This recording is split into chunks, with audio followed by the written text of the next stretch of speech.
There is no gray in childhood poverty. There's only black and white. Listen to this story. Andy was a good kid. At the age of 12, he moved from Scotland to Pennsylvania because of his father's work. Tragedy struck when Andy's father died, leaving him the responsibility of supporting the family and defeating the monster that had so easily strangled them. That monster was poverty. I hate poverty. I hate the way it looks, I hate the way it smells, I hate the way it feels. My school, Zion Christian Academy, takes the junior class on a mission trip to the Appalachian Mountains every year. And back in March, I was there at Big Creek Missions fighting poverty like Andy. And I came back and realized that I can put the issue of childhood poverty to Rotary's 4-way test. The first question of the test, is it the truth? What is the truth about childhood poverty? Because understanding where we are is crucial to getting where we want to be. According to feedingamerica.com, there are 15.5 million children in poverty. That's roughly 1 in 5 suffering lack every day. The government defines poverty as being under the poverty line. That's making less than $24,000 a year. So now that you know the truth, you won't be so quick to believe a lie. The second question of the test, is it fair to all concerned? Poverty is not fair. In my research, I watched a documentary that aired on PBS called Poor Kids, and it followed the stories of 3 children living in poverty, sharing their experiences from their perspective.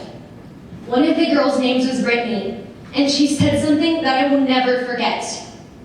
You see, Brittany was overweight and very self-conscious about it.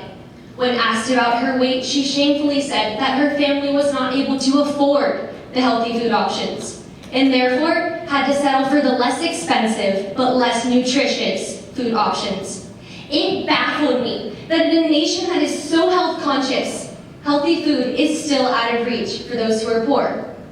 Now, putting all emotion aside, let's flip this question and ask ourselves, is poverty fair for the rich? And we'll find that it's not. But it's part of our responsibility.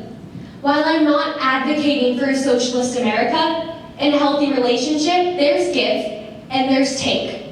If we're going to expect the poor's involvement in our community activities, we're going to have to give them something to help them get back on their feet. The third question of the test, will it build goodwill and better friendships?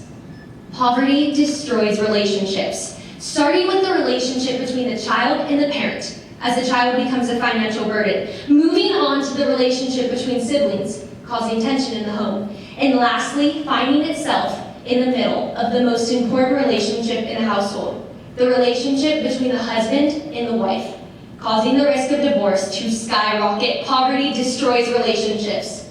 And Rotarians, I'm going to tell you a secret. Poverty is disguised. I once knew a little girl who lived in Southern California in a $1 million house with marble floors and mirrored walls.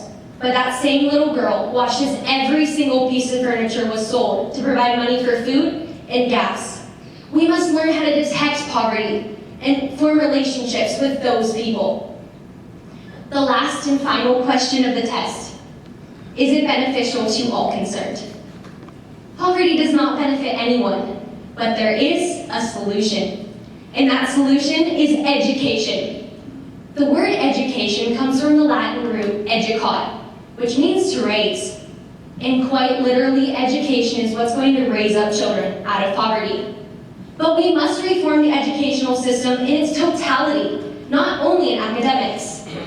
When I was at Big Creek Missions, I noticed something that I think is oftentimes overlooked.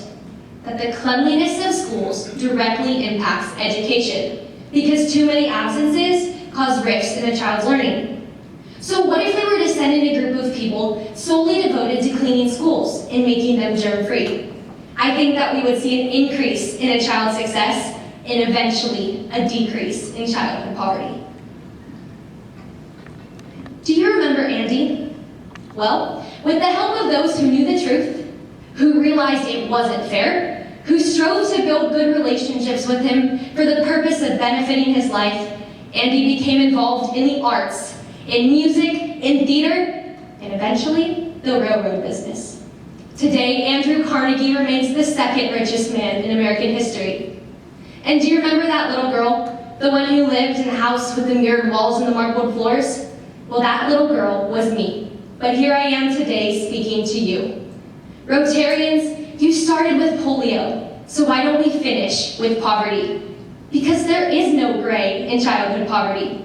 Maybe that's why history's pictures are always in black and white. Thank you.